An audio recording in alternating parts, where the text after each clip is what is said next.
Hi friends. आज हम लोग 10th क्लास का मैथ सेकेंड चैप्टर दो चर वाले रैखिक समीकरण युग्म के बारे में जानेंगे। तो चलिए सबसे पहले हम लोग जानते हैं ये समीकरण होता क्या है। समीकरण के बारे में सबसे पहले हम लोग जान लेते हैं, ठीक है। बीजीय व्यंजकों से मिले सामान्यता का वह कथन जिसमें उसके चर मानों का मान निकाला जाता है। बीजीय व्यंजक के मिले समानता का वह कथन जिसमें उसके चर मानों का मान निकाला जाता है। तो सबसे पहले जानेंगे कि ये बीजीय व्यंजक क्या होता है, ठीक है दोस्तों। सबसे पहले जानेंगे कि बीजीय व्यंजक क्या होता है। तो यहाँ जान लेते हैं बीजीय व्यंजक क्या होता है। तो बीजीय व्यंजक होता है चर मान गुने अचर मान, यानी चर मान और अचर मान के दोनों को साथ में गुना करने से जो मान बनता है वह बीजीय व्यंजक कहलाता है। जैसे चर मान तो x मान लीजिए, गुना अचर मान तो 5 मान लीजिए, तो 5x गुना कीजिएगा तो 5x मिलेगा।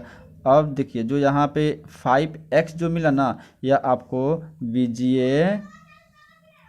बीजीय व्यंजक मिल गया, ठीक है।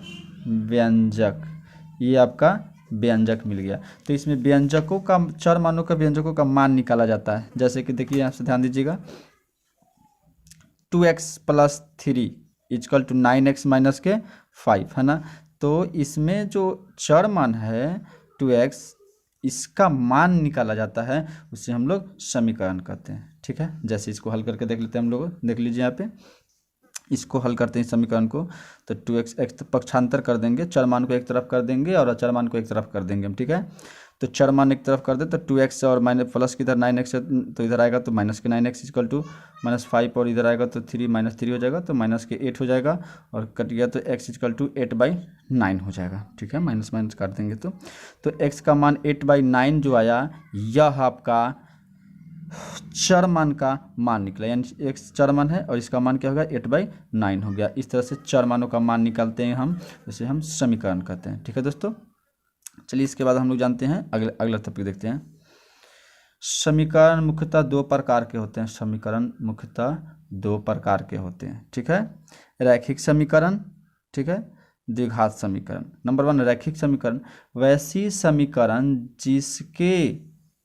जिसके चार पदों का अधिकतम घात 1 हो, उसे रैखिक समीकरण कहते हैं। चार पद जो है उसका घात क्या होना चाहिए, 1 होना चाहिए उसका घात। जैसे कि देखिए चार पद, यहाँ देख लीजिए, डायरेक्ट देख लीजिए आप। यहाँ जो 3x - 5 = 2x + 2 है ना, तो इसमें चार पद कौन है, चार पदों का। तो चार पद ये है ना 3x, इसमें चार पद कौन है 2x। तो चार पद का घात क्या है, घात जानते हो ना ऊपर वाली।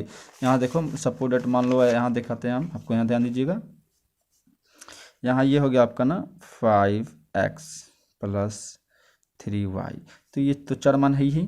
तो इस चर पद का, चर मान का जो ये चर पद द्विचर पद ये दिखाई दे रहा अभी। तो यहाँ क्या करेंगे हम लोग, ये जो चर मान है तो इसका पावर जो यहाँ होता है कुछ नहीं है, इसका मतलब यहाँ 1 छुपा हुआ है, तो ये इसका घात कहलाएगा। और x का गुणांक पूछेंगे तो इसके बगल में जो अचर मान होता है वह उसका गुणांक कहलाता है, और ऊपर घात जो होता है उसको घात कहलाता है। पावर यानी कि स्क्वायर जो होता है नहीं कुछ होता है, तो वहाँ 1 छुपा होता है।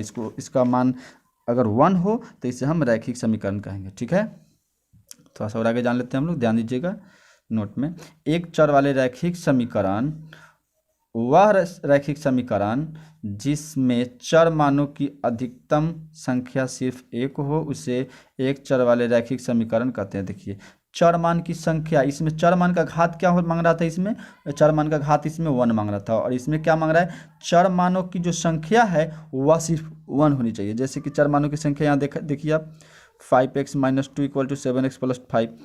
तो ये चर मान की संख्या जो है, तो ये एक संख्या हो गया और ये एक चर संख्या हो गया। तो चर मानों की संख्या कितनी है, सिर्फ 1 है, तो इसे हम एक चर वाली रैखिक समीकरण कहेंगे। मान लो इसी में अगर चर मानों की संख्या 2 हो जाती, जैसे यहाँ देख लीजिए 3x + 5y, तो ये जो 3x जो है, तो x जो है ये तो एक चर हो गया, और प्लस में ये देखिए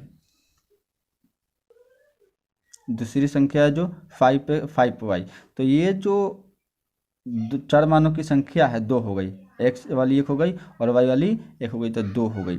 तो यहाँ हमें 2 की बात नहीं करनी है, सिर्फ एक चर होना चाहिए। जैसे कि देखिए यहाँ भी x और यहाँ भी x, तो इसमें दोनों में चर मानों की संख्या कितनी है, 1 है, तो इसे हम एक चर वाले रैखिक समीकरण कहेंगे। और इसे कहना एक चर वाली रैखिक समीकरण कहना हमें गलत है, इसे हम कहेंगे ये 2 चर वाली रैखिक समीकरण है। ठीक है, चलिए हम और आगे जानते हैं 2 चर वाली रैखिक समीकरण के बारे में, थोड़ा सा और है उसको हम लोग जान लेते हैं। यहाँ ध्यान दीजिएगा,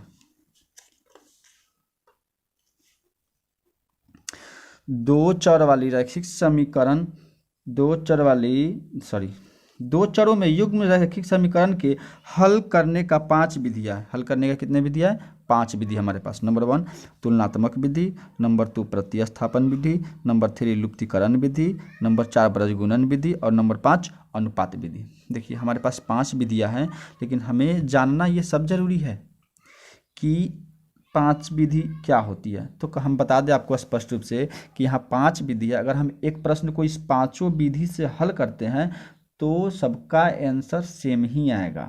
ठीक है, इस विधि से अगर हल करते तो आंसर जो आएगा सो सब से हल करेंगे तो सबका आंसर सेम ही आएगा। अभी हम लोग थोड़ा देर बाद अभी सबके ऊपर एक एक क्वेश्चन हल करके देख लेंगे किस विधि को किस तरीका से हल करते हैं। ठीक है, चलिए इसके बाद हम लोग जान लेते हैं समीकरण के हल एवं शर्त। समीकरण के कुछ हल होते हैं और कुछ इनका शर्त भी होता है। तो हल क्या है, शर्त क्या है, उसके बारे में हम लोग थोड़ा जानते हैं। देखिए हल के अनुसार 3 भागों में बांटा गया, हल के अनुसार 3 भागों में बांटा गया। नंबर 1 विरोधी समीकरण, नंबर 2 अविरोधी समीकरण और नंबर 3 आश्रित समीकरण। ठीक है, अब इन तीनों समीकरणों को हम अलग अलग करके जानेंगे कि यह तीनों समीकरण होता क्या है। ठीक है, चलिए नंबर 1 सबसे पहले हम जानते हैं यहाँ से कि ये विरोधी समीकरण क्या है। ठीक है दोस्तों, विरोधी समीकरण क्या है, वह समीकरण जिसका कोई हल ना हो उसे विरोधी समीकरण कहते हैं।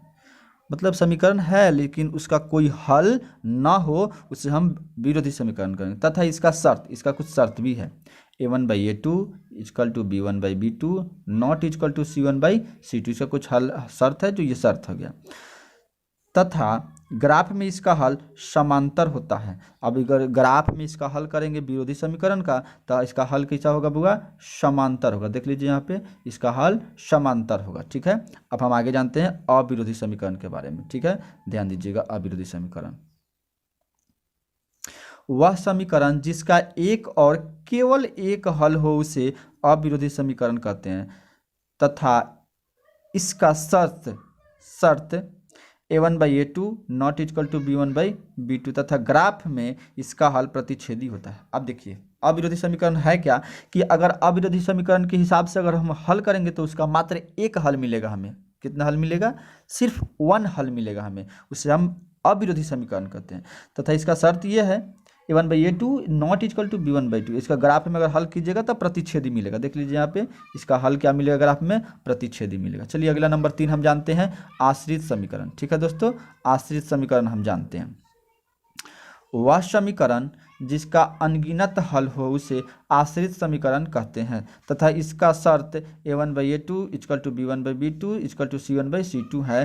तथा इसका ग्राफ में हल संपाती होता है। अब देखिए कहने का मतलब है जिसका बहुत सारा हल निकले, अनगिनत बहुत सारा निकले, उसे हम आश्रित समीकरण कहते हैं। तथा इसका भी शर्त है 1/a2 equal to b1/b2 equal to c1/c2। इसका ग्राफ में हल अगर कीजिएगा तो इसका ग्राफ में हल संपाती होता है। ठीक है दोस्तों, इसका ग्राफ में हल कैसा होता है, संपाती होता है। ठीक है, चलिए अब थोड़ा सा हम ये जान लेते हैं कि ये a1/a2 b1/b2 c1/c2 थोड़ा सा कन्फ्यूजन होती होगी, तो उसको हम उस कन्फ्यूजन को हम अभी दूर कर देते हैं। ज़्यादा ध्यान दीजिएगा। मान लीजिए कि हम कोई समीकरण ले लेते हैं। ठीक है, 3x + 5y इक्वल टू 10, कुछ भी कोई भी 2 समीकरण आप ले लीजिए, और ये हो गया 5x + 9y इक्वल टू 2, कोई भी 2 समीकरण ले लीजिए। ठीक है, तो ये जो प्रथम समीकरण है तो इसमें हम इसको कहेंगे a1, इसको कहेंगे b1 और इसको कहेंगे c1। ठीक है, और इसको कहेंगे a2 और इसको कहेंगे b2 और इसको कहेंगे c2। दोस्तों क्लियर।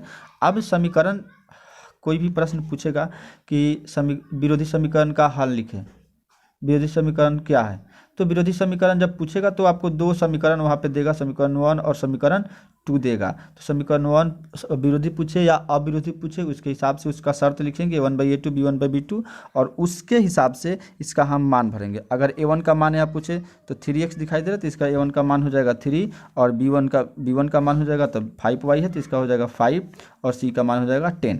अब a2 का मान हो जाएगा 5 और b2 का मान हो जाएगा 9, और यहाँ पे c2 का मान हो जाएगा 2। इस हिसाब से हम भर करके a1/a2 b1/b2 या c1/c2 जो भी हो उसका मान हम निकाल सकते हैं। ठीक है दोस्तों, चलिए दोस्तों हम लोग एक दो करके हम लोग प्रैक्टिस कर देख लेते हैं। दो विधि से देख लेते हैं, सब विधि से करना संभव नहीं है, इसलिए दो विधि से हम आपको बताते हैं। नंबर 1 प्रतिस्थापन विधि से हम आपको बता देते हैं हल करके। देखिए प्रतिस्थापन विधि से एक क्वेश्चन हम ले लिए यहाँ पे, ठीक है, समीकरण 1 और समीकरण 2। तो हम इसको समीकरण 1 से शुरू करते हैं। ठीक है दोस्तों, तो हल कर दिए समीकरण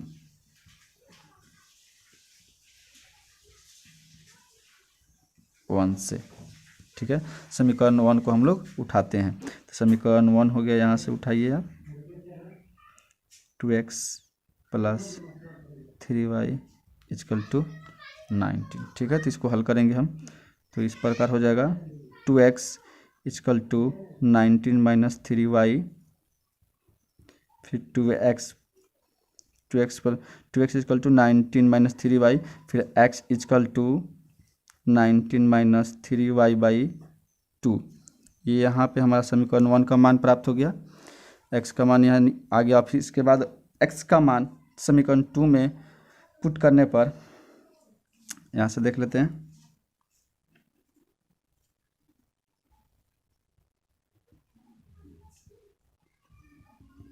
अब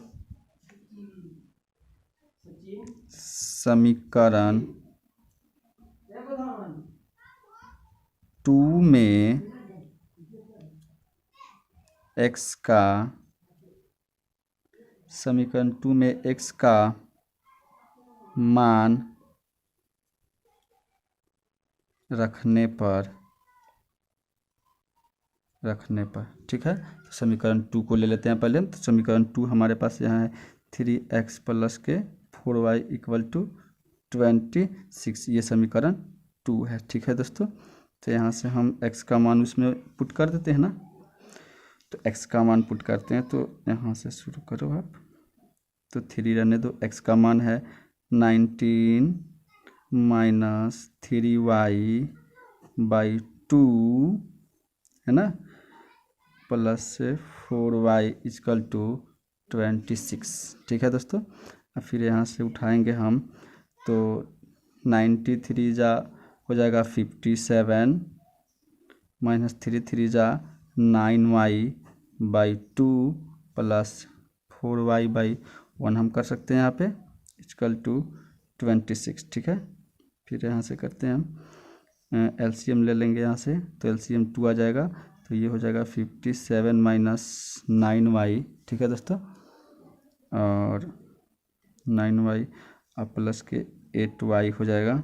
ठीक है ना, = 26/1 कर सकते हो, क्रॉस मल्टीप्लाई कर दो, तो ये हो जाएगा हमारा 57 - y = 26 जा 52 हो जाएगा ना, 26 जा 52। ठीक है, अब फिर यहाँ से हम कर लेंगे -y = 52 - 57। ठीक है, फिर अब यहाँ से कर सकते हैं -y = -5, माइनस से माइनस का काट दे तो हमारे पास मिल जाएगा y = 5। अब यहाँ से हम क्या करेंगे दोस्तों, देखो कि y का मान है, यहाँ से ले लेते हैं हम। ठीक है, अब y का मान समीकरण 1 में भी रख सकते हो आप, 2 में भी रख सकते हो आप, स्वतंत्र किसी में रख सकते हो। 1 में रखने पर, ठीक है, तो समीकरण 1 को उठाते हैं पहले। तो समीकरण 1 देखिए यहाँ पे है, समीकरण यहाँ पे हो गया आपका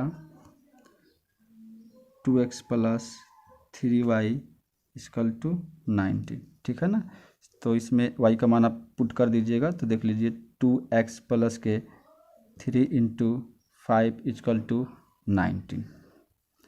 फिर यहाँ से कर दीजिए 2x इजकल टू 19 माइनस 3 5 जा 15। फिर यहाँ से कर दोगे तो 2x इजकल टू हो जाएगा 4, चूँकि x इजकल टू 4/2, तो 2 1 जा 2 और 2 2 जा 4।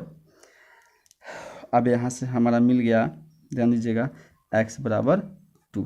ठीक है, यहाँ पर एक y का मान यहाँ मिल गया और यहाँ हमारा x का मान मिल गया। तो हम कह सकते हैं अतः x बराबर 2 और y बराबर 5। ये हमारा इसका आंसर हो गया। अगर हम इस क्वेश्चन को और किसी भी 5 विधि हमारे पास है, किसी विधि से अगर करेंगे इस क्वेश्चन को हल, तो हमारा x का मान भी आएगा, वहाँ भी 2 आएगा, और y का मान वहाँ भी 5 ही आएगा। चलिए एक विधि से और हम लोग इस प्रश्न को हल करके देख लेते हैं। ठीक है, चलिए इसको हम लोग लुप्तीकरण विधि से हल करके देते हैं। सेम क्वेश्चन है, इसका आंसर सेम ही आना चाहिए, विधि खाली चेंज किया है। तो इस विधि में हम लोग क्या करते हैं, लुप्तीकरण विधि में आप किसी एक चर मान का मान जो है आपस में बराबर कर लो, एक का मान बराबर कर लो, या तो x का मान कर लो दोनों में बराबर, या y का मान कर लो। तो हम x का मान बराबर करते हैं। ठीक है, तो समीकरण 1 में जो x का गुणांक है उसको समीकरण 2 में गुना कर दो, और जो समीकरण 2 में x का गुणांक है उससे आप समीकरण 1 में गुना कर दो। तो ये जो है दोनों समीकरण में x का मान जो है बराबर हो जाएगा। करके देख लेते हैं। तो 3 2 जा 6x हो जाएगा, और प्लस के 3 3 जा 9y हो जाएगा, और यहाँ पे 93 जा हो जाएगा 57, और ये हो जाएगा 2 2 3 जा 6x हो जाएगा, प्लस की 2 4 जा 8y हो जाएगा, इजकल टू 26 जा 52 हो जाएगा। ठीक है दोस्तों, अब हम यहाँ से चिन्ह चेंज कर देते हैं, माइनस माइनस माइनस, प्लस है तो माइनस कर देंगे, माइनस रहता है तो प्लस कर देते। अब प्लस के 6x और माइनस के 6, तो दोनों आपस में क्या हो जाएगा, कट जाएगा। अब देखिए प्लस के 9y और माइनस के 8y, तो यहाँ पे हम 1y कर सकते हैं, और इजकल टू 57 में से 52 माइनस करेंगे तो यहाँ पे 5 निकल जाएगा। तो यहाँ पे हमारे पास y का मान निकल गया 5। ठीक है, अब हम क्या करेंगे, लिखेंगे यहाँ, चूंकि y का मान समीकरण 1 में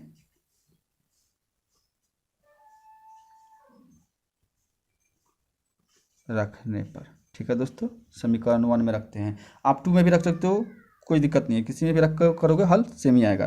तो समीकरण 1 जो है उसको हम पहले यहाँ लिख लेते हैं। समीकरण 1 क्या है होगा, 2x प्लस के 3y इजकल टू 19।